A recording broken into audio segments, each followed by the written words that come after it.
Daud pergi dari sana, lalu tinggal di kubu-kubu gunung di En-Gedi. Ketika Saul pulang sesudah memburu orang Filistin itu, diberitahukanlah kepadanya demikian. Ketahuilah, Daud ada di padang gurun En-Gedi. Kemudian Saul mengambil 3.000 orang yang terpilih dari seluruh orang Israel, lalu pergi mencari Daud dan orang-orangnya di gunung batu kambing hutan. Ia sampai ke kandang-kandang domba di tepi jalan. Di sana ada gua dan Saul masuk ke dalamnya untuk membuang hajat. Tetapi Daud dan orang-orangnya duduk di bagian belakang gua itu. Lalu berkatalah orang-orangnya kepada Daud, "Telah tiba hari yang dikatakan Tuhan kepadamu. Sesungguhnya aku menyerahkan musuhmu ke dalam tanganmu. Maka perbuatlah kepadanya apa yang kau pandang baik." Maka Daud bangun, lalu memotong punca jubah Saul dengan diam-diam. Kemudian berdebar-debarlah hati Daud, karena ia telah memotong punca Saul. Lalu berkatalah ia kepada orang-orangnya, "Dijauhkan Tuhanlah kiranya daripadaku untuk melakukan hal yang demikian kepada Tuhanku, kepada orang yang diurapi Tuhan, yakni menjamah dia, sebab dialah orang yang diurapi Tuhan." Dan Daud mencegah orang-orangnya dengan perkataan itu. Ia tidak mengizinkan mereka bangkit menyerang Saul. Sementara itu Saul telah bangun meninggalkan gua itu, hendak melanjutkan perjalanannya. Kemudian bangunlah Daud. Ia keluar dari dalam gua itu dan berseru kepada Saul dari belakang. Katanya, "Tuanku Raja." Saul menoleh ke belakang. Lalu Daud berlutut dengan mukanya ke tanah dan sujud menyembah. Lalu berkatalah Daud kepada Saul, "Mengapa engkau mendengarkan perkataan orang-orang yang mengatakan, sesungguhnya Daud mengikhtiarkan celakamu? Ketahuilah, pada hari ini matamu sendiri melihat bahwa Tuhan sekarang menyerahkan engkau ke dalam tanganku dalam gua itu. Ada orang yang telah menyuruh aku membunuh engkau, tetapi aku merasa sayang kepadamu, karena pikirku, aku tidak akan menjamah tuanku itu, sebab dialah orang yang diurapi Tuhan. Lihatlah dahulu ayahku, lihatlah kiranya punca jubahmu dalam tanganku ini. Sebab dari kenyataan bahwa aku memotong punca jubahmu dengan tidak membunuh engkau, dapatlah kau ketahui dan kau lihat bahwa tanganku bersih daripada kejahatan dan pengkhianatan, dan bahwa aku tidak berbuat dosa terhadap engkau, walaupun engkau ini mengejar-ngejar aku untuk mencabut nyawaku. Tuhan kiranya menjadi hakim di antara aku dan engkau. Tuhan kiranya membalaskan aku kepadamu, tetapi tanganku tidak akan memukul engkau. Seperti peribahasa orang tua-tua mengatakan, dari orang fasik timbul kefasikan, tetapi tanganku tidak akan memukul engkau. Terhadap siapakah Raja Israel keluar berperang? Siapakah yang kau kejar? Anjing mati, seekor kutu saja. Sebab itu Tuhan kiranya menjadi hakim yang memutuskan antara aku dan engkau. Dia kiranya memperhatikannya, memperjuangkan perkaraku, dan memberi keadilan kepadaku dengan melepaskan aku dari tanganmu. Setelah Daud selesai menyampaikan perkataan itu kepada Saul, berkatalah Saul, "Suara muka itu, ya anakku Daud." Sesudah itu, dengan suara nyaring, menangislah Saul. Katanya kepada Daud, Engkau lebih benar daripada aku, sebab Engkau telah melakukan yang baik kepadaku. Padahal aku melakukan yang jahat kepadamu, telah Kau tunjukkan pada hari ini betapa Engkau telah melakukan yang baik kepadaku. Walaupun Tuhan telah menyerahkan aku ke dalam tangan-Mu, Engkau tidak membunuh aku. Apabila seseorang mendapat musuhnya, masakan dilepaskannya dia berjalan dengan selamat. Tuhan kiranya membalaskan kepadamu kebaikan ganti apa yang Kau lakukan kepadaku pada hari ini. Oleh karena itu, sesungguhnya aku tahu bahwa Engkau pasti menjadi raja, dan jabatan Raja Israel akan tetap kokoh dalam tangan-Mu. Oleh sebab itu, bersumpahlah kepadaku demi Tuhan, bahwa Engkau tidak akan melenyapkan keturunanku, dan tidak akan menghapuskan namaku dari kaum keluargaku. Lalu bersumpahlah Daud kepada Saul. Kemudian pulanglah Saul ke rumahnya, sedang Daud dan orang-orangnya pergi ke gubuk-gubuk.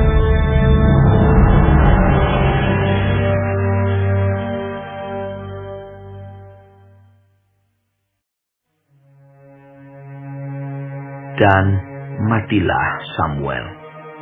Seluruh orang Israel berkumpul meratapi dia dan menguburkan dia di rumahnya di Rama. Dan Daud berkemas lalu pergi ke padang gurun Paran. Ketika itu ada seorang laki-laki di Maon yang mempunyai perusahaan di Karmel.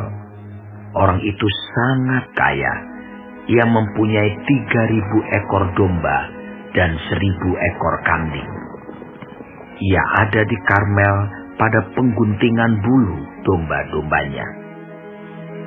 Nama orang itu Nabal dan nama istrinya Abigail. Perempuan itu bijak dan cantik, tetapi laki-laki itu kasar dan jahat kelakuannya. Ia seorang keturunan Kaleb. Ketika didengar Daud di padang gurun bahwa Nabal sedang menggunting bulu domba-dombanya, maka Daud menyuruh 10 orang, dan kepada orang-orang itu Daud berkata, "Pergilah ke Karmel dan temuilah Nabal. Tanyakanlah keselamatannya atas namaku, dan sampaikanlah salam ini kepadanya. Selamat, selamatlah engkau, selamatlah keluargamu, selamatlah segala yang ada padamu. Baru-baru ini aku mendengar bahwa engkau mengadakan pengguntingan bulu domba.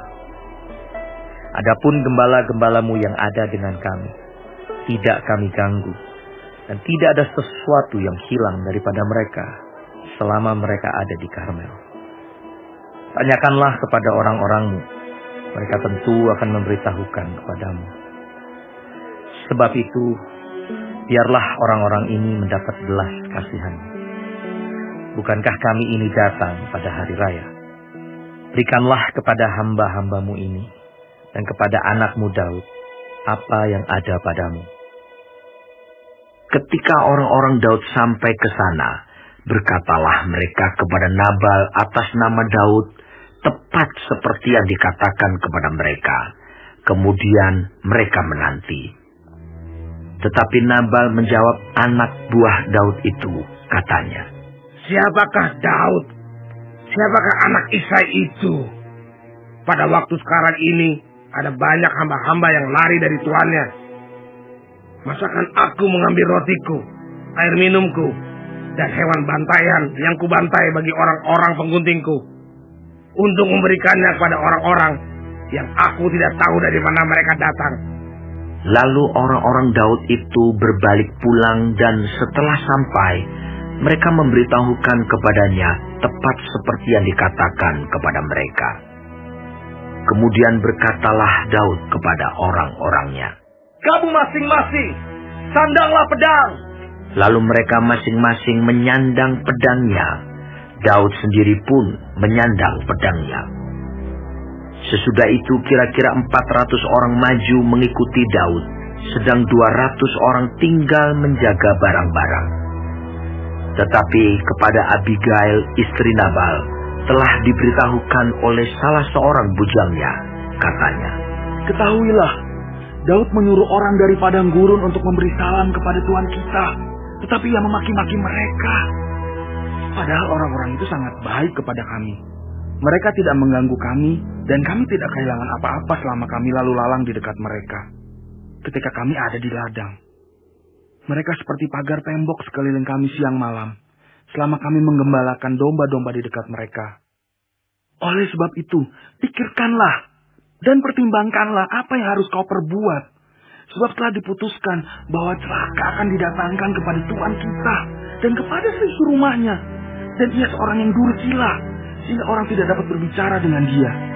Lalu segeralah Abigail mengambil 200 roti, 2 buyung anggur, 5 domba yang telah diolah, 5 sukat bertih gandum, 100 buah kue kismis, dan 200 kue ara.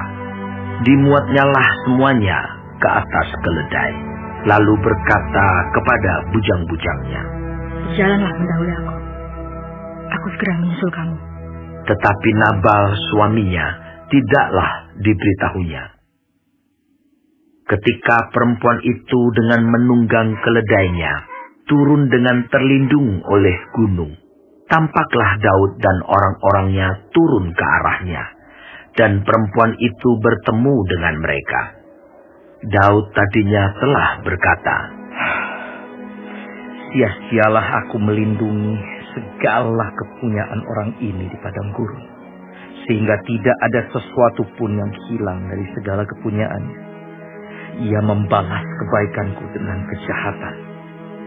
Beginilah kiranya Allah menghukum Daud, bahkan lebih lagi daripada itu. Jika ku tinggalkan hidup sampai pagi, seorang laki-laki saja pun dari semua yang ada padanya." Ketika Abigail melihat Daud, segeralah ia turun dari atas keledainya, lalu sujud menyembah di depan Daud dengan mukanya sampai ke tanah. Ia sujud pada kaki Daud serta berkata, "Aku sajalah ya Tuanku yang menanggung kesalahan itu. Izinkanlah hambamu ini berbicara kepadamu, dan dengarkanlah perkataan hambamu ini. Janganlah kiranya Tuanku mengindahkan Nabal, orang yang dursila itu. Sebab seperti namanya, demikianlah ia. Nabal namanya dan bebal orangnya. Tetapi aku, hambamu ini, tidak melihat orang-orang yang Tuanku suruh. Oleh sebab itu Tuanku, demi Tuhan yang hidup, dan demi hidupmu yang dicegah Tuhan daripada melakukan hutang darah, dan daripada bertindak sendiri dalam mencari keadilan, biarlah menjadi sama seperti Nabal musuhmu dan orang yang bermaksud jahat terhadap Tuanku. Oleh sebab itu, pemberian yang dibawa kepada Tuanku oleh budakmu ini, biarlah diberikan kepada orang-orang yang mengikuti Tuanku. Ampunilah kiranya kecerobohan hambamu ini, sebab pastilah Tuhan akan membangun bagi Tuanku keturunan yang teguh. Karena Tuanku ini melakukan perang Tuhan, dan tidak ada yang jahat terhadap padamu selama hidupmu. Jika sekiranya ada seorang bangkit mengejar engkau, dan ingin mencabut nyawamu, maka nyawa Tuanku akan terbungkus dalam bungkusan tempat orang-orang hidup pada Tuhan Allahmu. Tetapi nyawa para musuhmu akan diumbankannya dari dalam salang umban. Apabila Tuhan melakukan kepada Tuanku sesuai dengan segala kebaikan yang difirmankannya kepadamu, dan menunjuk engkau menjadi raja atas Israel, maka tak usahlah Tuanku bersusah hati dan menyesal karena menumpahkan darah tanpa alasan, dan karena Tuanku bertindak sendiri dalam mencari keadilan. Dan apabila Tuhan berbuat baik kepada tuanku, ingatlah kepada hamba-Mu ini. Lalu berkatalah Daud kepada Abigail, Terpujilah Tuhan, Allah Israel, yang mengutus engkau menemui aku pada hari ini. Terpujilah kebijakan-Mu, dan terpujilah engkau sendiri, bahwa engkau pada hari ini menahan aku daripada melakukan hutang darah, dan daripada bertindak sendiri dalam mencari keadilan. Tetapi demi Tuhan, Allah Israel yang hidup, yang mencegah aku daripada berbuat jahat kepadamu. Jika engkau tadinya tidak segera datang menemui aku, pasti tidak akan ada seorang laki-laki pun tinggal hidup pada Nabal sampai fajar menyingsing. Lalu Daud menerima dari perempuan itu apa yang dibawanya untuk dia dan berkata kepadanya, Pulanglah dengan selamat ke rumahmu. Lihatlah, aku mendengarkan perkataanmu dan menerima permintaanmu dengan baik. Sampailah Abigail kepada Nabal, dan tampaklah Nabal mengadakan perjamuan di rumahnya, seperti perjamuan raja-raja. Nabal riang gembira dan mabuk sekali. Sebab itu tidaklah diceritakan perempuan itu sepatah kata pun kepadanya, sampai fajar menyingsing. Tetapi pada waktu pagi, ketika sudah hilang mabuk Nabal itu, diceritakanlah kepadanya oleh istrinya segala perkara itu. Lalu terhentilah jantungnya dalam dada, dan ia membatuk. Dan kira-kira 10 hari sesudah itu, Tuhan memukul Nabal sehingga ia mati. Ketika didengar Daud bahwa Nabal telah mati, berkatalah ia, Terpujilah Tuhan yang membela aku dalam perkara penghinaan Nabal terhadap aku, dan yang mencegah hambanya daripada berbuat jahat. Tuhan telah membalikan kejahatan Nabal ke atas kepalanya sendiri. Kemudian Daud menyuruh orang untuk berbicara dengan Abigail tentang mengambil dia menjadi istrinya. Para hamba Daud datang kepada Abigail di Karmel dan berkata kepadanya demikian, Daud menyuruh kami kepadamu untuk mengambil engkau menjadi istrinya. Lalu bangkitlah perempuan itu berdiri, sujudlah ia menyembah dengan mukanya ke tanah sambil berkata, Sesungguhnya hamba-Mu ini ingin menjadi budak yang membasuh kaki para hamba tuanku itu. Kemudian berkemaslah Abigail dengan segera. Ia menunggang keledainya dengan diiringi 5 orang pelayan perempuan.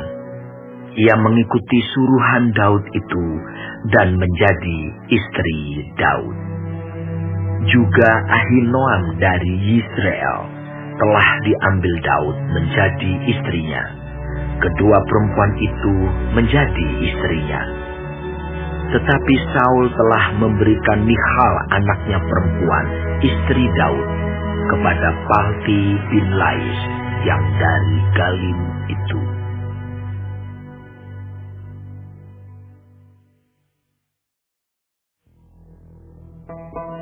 Datanglah orang Zif kepada Saul di Gibea serta berkata, Daud menyembunyikan diri di Bukit Hakila, di padang belantara.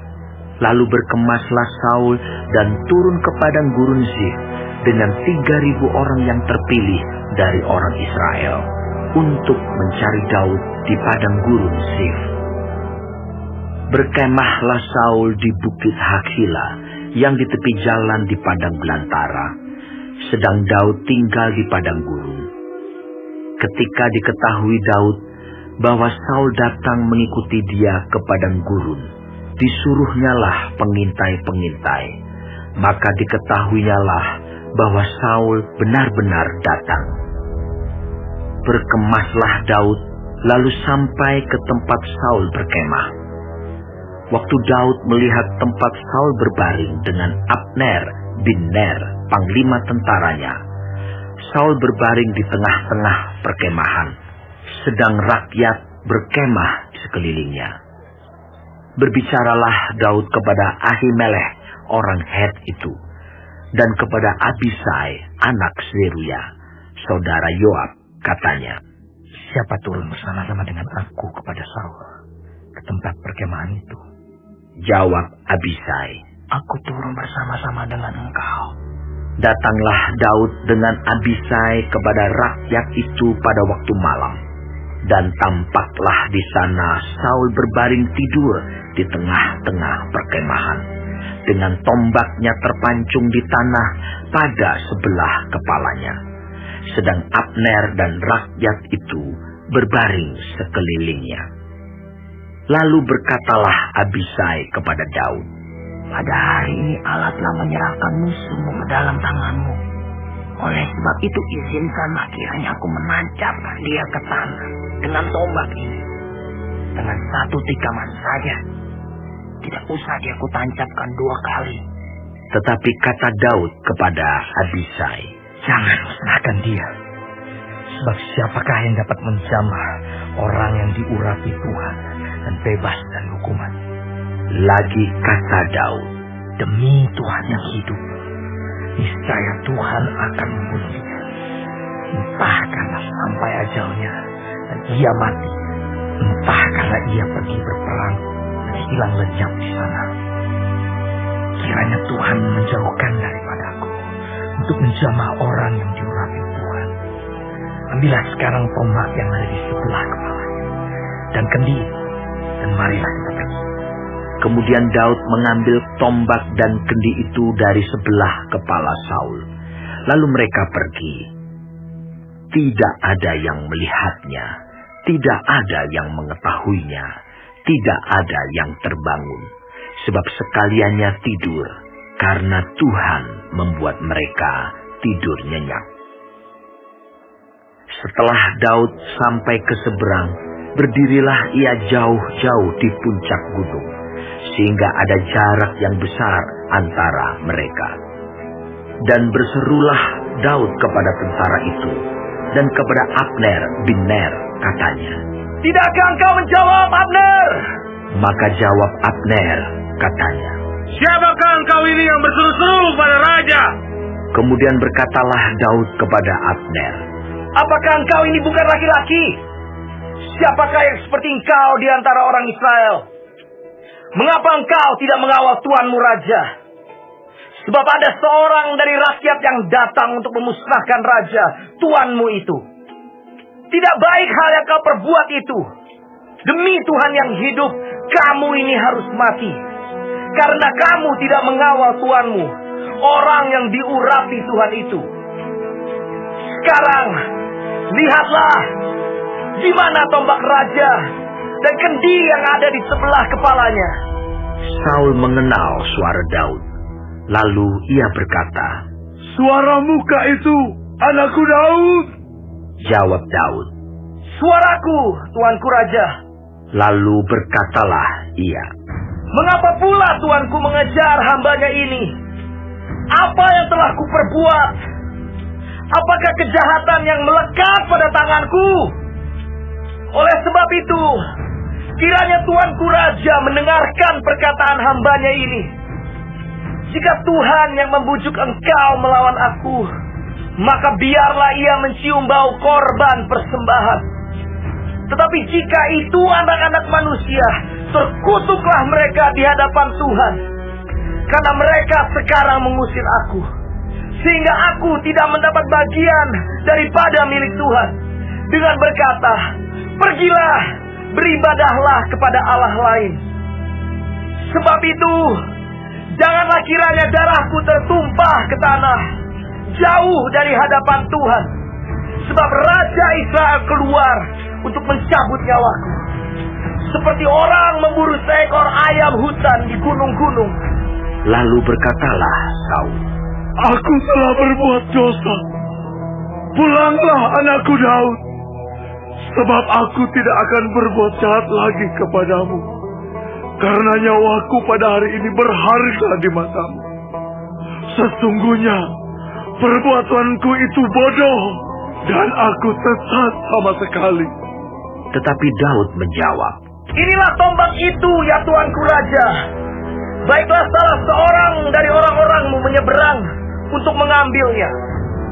Tuhan akan membalas kebenaran dan kesetiaan setiap orang. Sebab Tuhan menyerahkan engkau pada hari ini ke dalam tanganku. Tetapi aku tidak mau menjamah orang yang diurapi Tuhan. Dan sesungguhnya seperti nyawamu pada hari ini berharga di mataku, demikianlah hendaknya nyawaku berharga di mata Tuhan.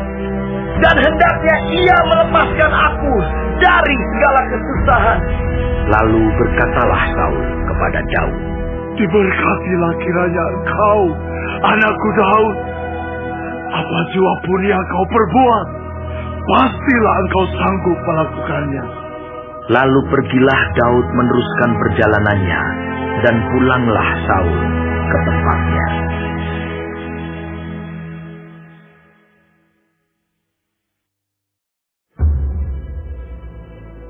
Tetapi Daud berpikir dalam hatinya, Bagaimanapun juga, pada suatu hari aku akan binasa oleh tangan Saul.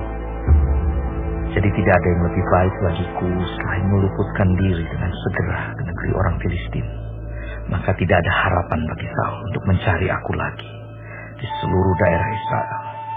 Dan aku akan terluput dari tangannya. Bersiaplah Daud, lalu berjalan ke sana. Ia dan ke-600 orang yang bersama-sama dengan dia itu kepada Akhis bin Maon, raja kota Gad. Daud dan semua orang yang menetap pada Akhis di Gad, masing-masing dengan rumah tangganya. Daud dengan kedua orang istrinya, yakni Ahinoam perempuan Yisrael, dan Abigail bekas istri Nabal perempuan Karmel. Setelah diberitahukan kepada Saul bahwa Daud telah melarikan diri ke Gad, ia tidak lagi mencarinya. Berkatalah Daud kepada Aksis, Jika kiranya aku mendapat belas kasihan-Mu, biarlah diberikan kepadaku tempat di salah satu kota di tanah datar, supaya aku tinggal di sana.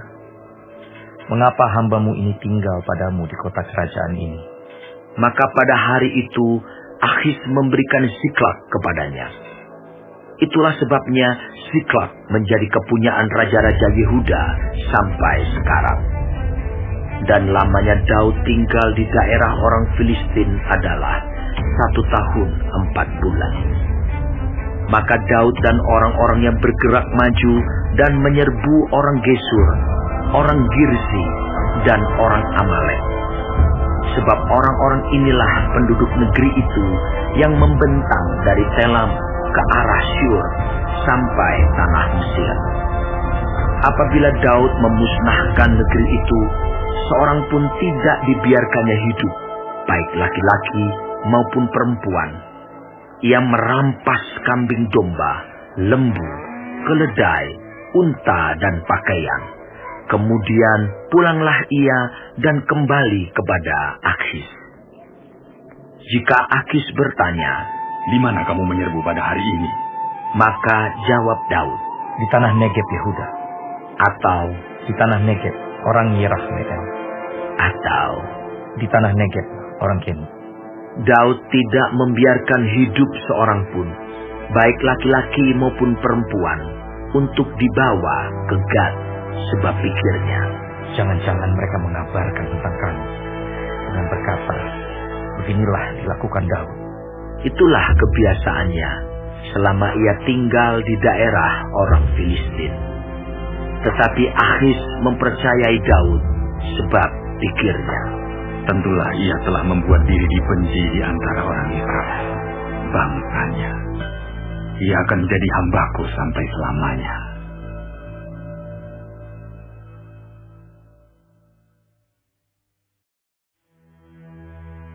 Pada waktu itu orang Filistin mengerahkan tentaranya untuk berperang melawan orang Israel.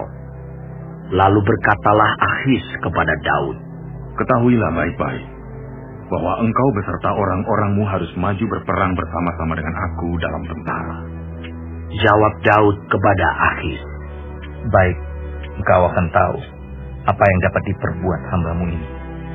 Lalu Akhis berkata kepada Daud, "Sebab itu, aku mengangkat engkau menjadi pengawalku sendiri sampai selamanya." Adapun Samuel sudah mati. Seluruh orang Israel sudah meratapi dia, dan mereka telah menguburkan dia di Rama, di kotanya. Dan Saul telah menyingkirkan dari dalam negeri para pemanggil arwah dan roh peramal. Orang Filistin itu berkumpul, lalu bergerak maju dan berkemah dekat Sunem. Saul mengumpulkan seluruh orang Israel, lalu mereka berkemah di Gilboa. Ketika Saul melihat tentara Filistin itu, maka takutlah ia, dan hatinya sangat gemetar. Dan Saul bertanya kepada Tuhan, tetapi Tuhan tidak menjawab dia, baik dengan mimpi, baik dengan Urim, baik dengan perantaraan para nabi. Lalu berkatalah Saul kepada para pegawainya, "Carilah bagiku seorang perempuan yang sanggup memanggil arwah, maka aku hendak pergi kepadanya dan meminta petunjuk kepadanya." Para pegawainya menjawab dia, Di Endor ada seorang perempuan yang sanggup memanggil arwah. Lalu menyamarlah Saul, ia mengenakan pakaian lain, dan pergilah ia dengan 2 orang.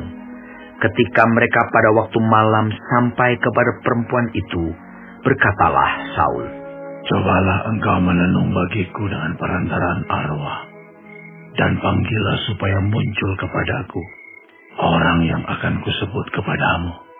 Tetapi perempuan itu menjawabnya, "Tentu engkau mengetahui apa yang diperbuat Saul, bahwa ia telah melenyapkan dari dalam negeri para pemanggil arwah dan roh peramal. Mengapa engkau memasang jerat terhadap nyawaku untuk membunuh aku?" Lalu bersumpahlah Saul kepadanya demi Tuhan, katanya, "Demi Tuhan yang hidup, tidak akan ada kesalahan tertimpa kepadamu karena perkara ini." Sesudah itu bertanyalah perempuan itu, "Siapakah yang harus kupanggil supaya muncul kepadamu?" Jawabnya, "Panggillah Samuel supaya muncul kepadaku." ketika perempuan itu melihat Samuel, berteriaklah ia dengan suara nyaring. Lalu perempuan itu berkata kepada Saul demikian, "Mengapa engkau menipu aku? Engkau sendirilah Saul." Maka berbicaralah raja kepadanya. "Janganlah takut. Tetapi apakah yang kau lihat?" Perempuan itu menjawab Saul, "Aku melihat sesuatu yang ilahi muncul dari dalam bumi." Kemudian bertanyalah ia kepada perempuan itu. "Bagaimana rupanya?" Jawabnya, "Ada orang tua muncul bertubuhkan jubah." Maka tahulah Saul bahwa itulah Samuel. Lalu berlututlah ia dengan mukanya sampai ke tanah dan sujud menyembah. Sesudah itu berbicaralah Samuel kepada Saul, "Mengapa engkau mengganggu aku dengan memanggil aku muncul?" Kata Saul, "Aku sangat dalam keadaan terjepit. Orang Filistin berperang melawan aku, dan Allah telah undur daripadaku. Ia tidak menjawab aku lagi, baik dengan perantara nabi maupun dengan mimpi. Sebab itu aku memanggil engkau, supaya engkau memberitahukan kepadaku apa yang harus kuperbuat." Lalu berbicaralah Samuel, "Mengapa engkau bertanya kepadaku, padahal Tuhan telah undur daripadamu dan telah menjadi musuhmu. Tuhan telah melakukan kepadamu seperti yang difirmankannya dengan perantaranku, yakni Tuhan telah mengoyakkan kerajaan dari tanganmu dan telah memberikannya kepada orang lain, kepada Daud. Karena engkau tidak mendengarkan suara Tuhan dan tidak melaksanakan murkanya yang bernyala-nyala itu atas Amalek, itulah sebabnya Tuhan melakukan hal itu kepadamu pada hari ini. Juga orang Israel bersama-sama dengan engkau akan diserahkan Tuhan ke dalam tangan orang Filistin. Dan besok engkau serta anak-anakmu sudah ada bersama-sama dengan Daud. Juga tentara Israel akan diserahkan Tuhan ke dalam tangan orang Filistin. Pada saat itu juga rebahlah Saul memanjang ke tanah, sebab ia sangat ketakutan oleh karena perkataan Samuel itu. Juga tidak ada lagi kekuatannya, karena sehari semalam itu ia tidak makan apa-apa. Perempuan itu mendekati Saul lalu melihat bahwa Saul sangat terkejut. Kemudian berkatalah perempuan itu kepadanya, "Lihat, budakmu ini telah mendengarkan permintaanmu. Aku telah mempertaruhkan nyawaku dan mendengarkan perkataan yang kau katakan kepadaku. Oleh sebab itu, kiranya engkau pun mendengarkan permintaan budakmu ini. Izinkanlah aku menyajikan kepadamu sepotong roti. Makanlah, supaya ada kekuatanmu apabila engkau berjalan pulang." Tetapi Saul menolak dan berkata, Aku tidak mau makan. tetapi ketika para pegawainya serta perempuan itu juga mendesak, maka didengarkannyalah permintaan mereka. Lalu bangkitlah ia dari tanah dan duduk di balai-balai. Perempuan itu mempunyai seekor anak lembu tambun di rumahnya, maka segeralah ia menyembelih itu. Ia mengambil tepung, diremasnya, dan dibakarnya menjadi roti yang tidak beragi. Dihidangkannyalah semuanya itu ke depan Saul dan ke depan para pegawainya. Lalu mereka makan. Kemudian bangkitlah mereka dan pergi pada malam itu juga.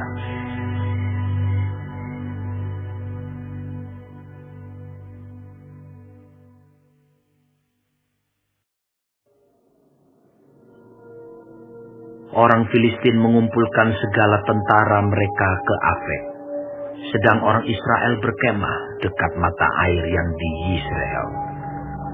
Maka ketika raja-raja kota orang Filistin berjalan lewat dalam pasukan-pasukan 100 dan 1000, dan ketika juga Daud beserta orang-orang yang berjalan lewat di belakangnya bersama-sama dengan Achis, berkatalah para panglima orang Filistin itu, "Apa gunanya orang-orang Ibrani ini?"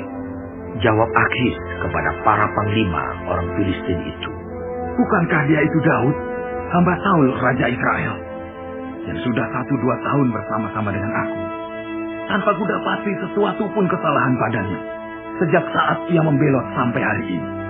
Tetapi para panglima orang Filistin itu menjadi marah kepadanya, serta berkata kepadanya, "Suruhlah orang itu pulang, supaya ia kembali ke tempat yang kau tunjukkan kepadanya. Dan janganlah ia pergi berperang bersama-sama dengan kita, supaya jangan ia menjadi lawan kita dalam peperangan. Sebab dengan apakah orang ini dapat menyukakan hati tuannya, kecuali dengan memberi kepala-kepala orang-orang ini? Bukankah dia ini Daud yang dinyanyikan orang secara berbalas-balasan sambil menari-nari demikian? Saul mengalahkan beribu-ribu musuh, tetapi Daud berlaksa-laksa." Lalu Achis memanggil Daud dan berkata kepadanya, Demi Tuhan yang hidup, engkau ini orang jujur, dan aku memandang baik.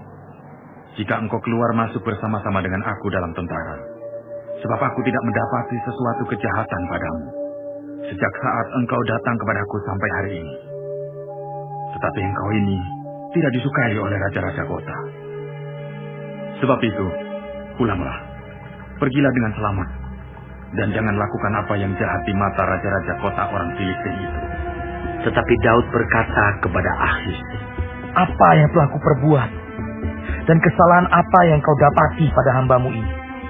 Sejak saat aku menjadi hamba kepadamu sampai hari ini, sehingga aku tidak boleh ikut pergi berperang melawan musuh tuanku raja. Lalu Akhis menjawab Daud, Aku tahu, engkau ini memang kusukai seperti utusan Allah. Hanya, para panglima orang Filistin telah berkata, ia tidak boleh pergi berperang bersama-sama dengan kita. Jadi, bangunlah pagi-pagi beserta orang-orang tuanmu ini yang datang bersama-sama dengan engkau. Bangunlah kamu pagi-pagi, segera sesudah hari cukup terang bagimu, dan bagilah. Lalu bangunlah Daud dan orang-orangnya pagi-pagi untuk berjalan pulang ke negeri orang Filistin. Sedang orang Filistin itu bergerak maju ke Yisrael.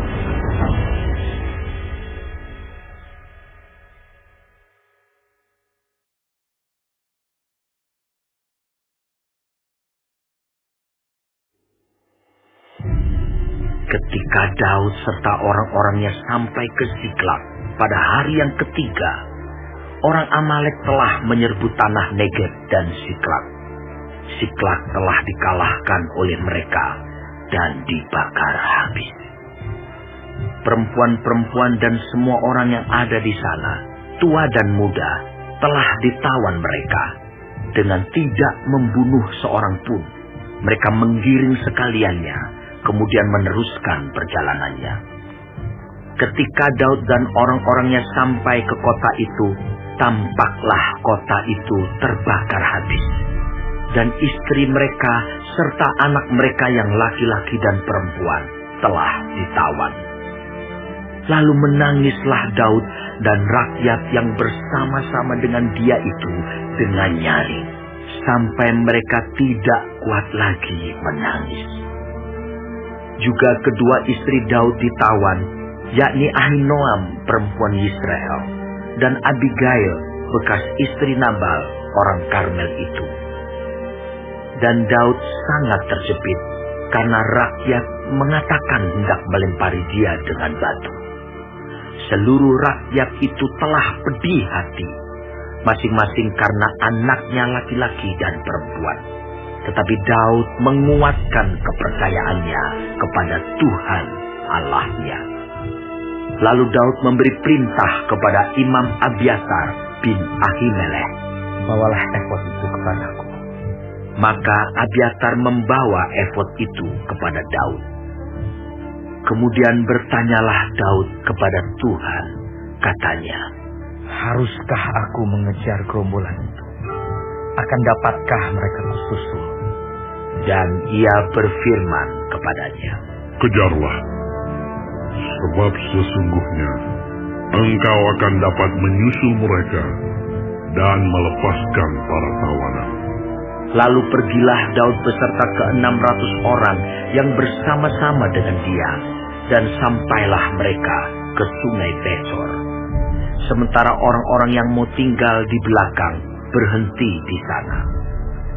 Maka Daud melanjutkan pengejaran itu beserta 400 orang. 200 orang yang terlalu lelah untuk menyeberangi sungai Besor itu berhenti di sana. Kemudian mereka menemui seorang Mesir di padang, lalu membawanya kepada Daud. Mereka memberi dia roti, lalu makanlah ia. Kemudian mereka memberi dia minum air, dan memberikan kepadanya sepotong kue ara dan 2 buah kue kismis. Dan setelah dimakannya, ia segar kembali, sebab ia tidak makan dan minum selama 3 hari 3 malam. Kemudian bertanyalah Daud kepadanya, Budak siapakah engkau? Dan dari manakah engkau? Jawabnya, Aku ini seorang pemuda Mesir, budak kepunyaan seorang Amalek. Tuanku meninggalkan aku karena 3 hari yang lalu aku jatuh sakit. Kami telah menyerbu tanah Negeb orang Kreti dan daerah Yehuda dan tanah Negeb Kaleb, dan Ziklag telah kami bakar habis. Daud bertanya kepadanya, "Dapatkah engkau menunjuk jalan kepadaku ke gerombolan itu?" Katanya, "Bersumpahlah kepadaku demi Allah, bahwa engkau tidak akan membunuh aku, dan tidak akan menyerahkan aku ke dalam tangan tuanku itu. Maka aku akan menunjuk jalan kepadamu ke gerombolan itu." Ia menunjuk jalan kepada Daud ke sana, dan tampaklah orang-orang itu berpencar-pencar di atas seluruh daerah itu, sambil makan, minum, dan mengadakan perayaan karena jarahan yang besar, yang telah dirampas mereka dari tanah orang Filistin dan dari tanah Yehuda. Dan pada keesokan harinya, Daud menghancurkan mereka dari pagi-pagi buta sampai matahari terbenam. Tidak ada seorang pun dari mereka yang lolos, kecuali 400 orang muda yang melarikan diri dengan menunggang unta. Daud melepaskan semua apa yang dirampas oleh orang Amalek itu. Juga kedua istrinya dapat dilepaskan Daud. Tidak ada yang hilang pada mereka, dari hal yang kecil sampai hal yang besar, sampai anak laki-laki dan anak perempuan, dan dari jarahan sampai segala sesuatu yang telah dirampas mereka. Semuanya itu dibawa Daud kembali. Daud mengambil segala kambing domba dan lembu. Semuanya itu digiring mereka di hadapannya, serta berkata, "Inilah jarahan Daud." Ketika Daud sampai kepada ke-200 orang yang telah terlalu lelah untuk mengikuti Daud, yang telah dibiarkannya tinggal di dekat sungai Besor, maka keluarlah orang-orang ini menyongsong Daud dan menyongsong rakyat yang bersama-sama dengan dia. Daud mendekati orang-orang itu dan memberi salam kepada mereka. Kemudian mulailah berbicara semua orang jahat dan orang dursila di antara orang-orang yang ikut pergi bersama-sama dengan Daud itu. Katanya, "Karena mereka tidak ikut pergi bersama-sama dengan kita, janganlah kita berikan kepada mereka apa-apa dari jarahan yang kita selamatkan itu, kecuali kepada masing-masing mereka, istrinya dan anak-anaknya. Itu boleh mereka bawa, dan biarlah mereka pergi." Tetapi Daud berkata, "Janganlah kamu, saudara-saudaraku, berbuat demikian dengan apa yang diberikan Tuhan kepada kita, sebab Ia telah melindungi kita dan menyerahkan ke dalam tangan kita gerombolan yang menyerang kita. Siapa yang mau mendengarkan kamu dalam perkara ini? Sebab bagian orang yang tinggal di dekat barang-barang adalah sama seperti bagian orang yang pergi berperang. Itu akan dibagi sama-sama." Dan demikianlah halnya sejak hari itu dan seterusnya. Hal itu ditentukannya menjadi ketetapan dan peraturan bagi orang Israel sampai sekarang. Ketika Daud sampai ke Ziklag, dikirimnyalah sebagian dari jarahan itu kepada para tua-tua di Yehuda, kepada teman-temannya dengan pesan, "Inilah pemberian kepadamu dari jarahan yang dirampas dari musuh Tuhan." yakni kepada yang di Betel, kepada yang di Ramot di tanah selatan, kepada yang di Yatir, kepada yang di Aroer, kepada yang di Sibmot, kepada yang di Esdemoa, kepada yang di Rahal, kepada yang di kota-kota orang Yerahmeel, kepada yang di kota-kota orang Keni, kepada yang di Horma, kepada yang di Bor Asan, kepada yang di Atah, kepada yang di Hebron, dan kepada segala tempat di mana Daud dengan orang-orangnya mengembara.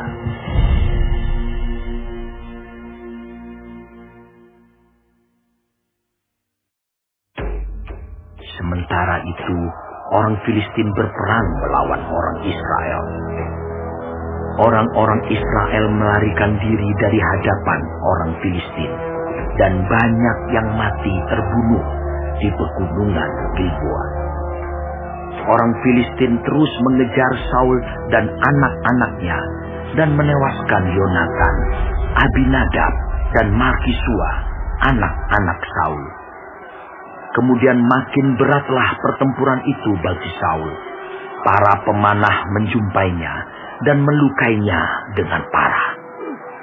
Lalu berkatalah Saul kepada pembawa senjatanya, "Tunduklah pada engkau dan tikamlah aku, supaya jangan datang orang-orang yang tidak bersalah ini menikam aku dan memperlakukan aku sebagai permainan." Tetapi pembawa senjatanya tidak mau, karena ia sangat segan. Kemudian Saul mengambil pedang itu dan menjatuhkan dirinya ke atasnya. Ketika pembawa senjatanya melihat bahwa Saul telah mati, ia pun menjatuhkan dirinya ke atas pedangnya, lalu mati bersama-sama dengan Saul. Jadi Saul, ketiga anaknya, dan pembawa senjatanya, dan seluruh tentaranya sama-sama mati pada hari itu. Ketika dilihat orang-orang Israel yang di seberang lembah dan yang di seberang sungai Yordan, bahwa tentara Israel telah melarikan diri, dan bahwa Saul serta anak-anaknya sudah mati, maka mereka meninggalkan kota-kota mereka lalu melarikan diri juga. Kemudian datanglah orang Filistin dan menetap di sana. Ketika keesokan harinya orang Filistin datang merampasi orang-orang yang mati terbunuh itu, didapati mereka Saul dan ketiga anaknya tergelimpang di pegunungan Gilboa.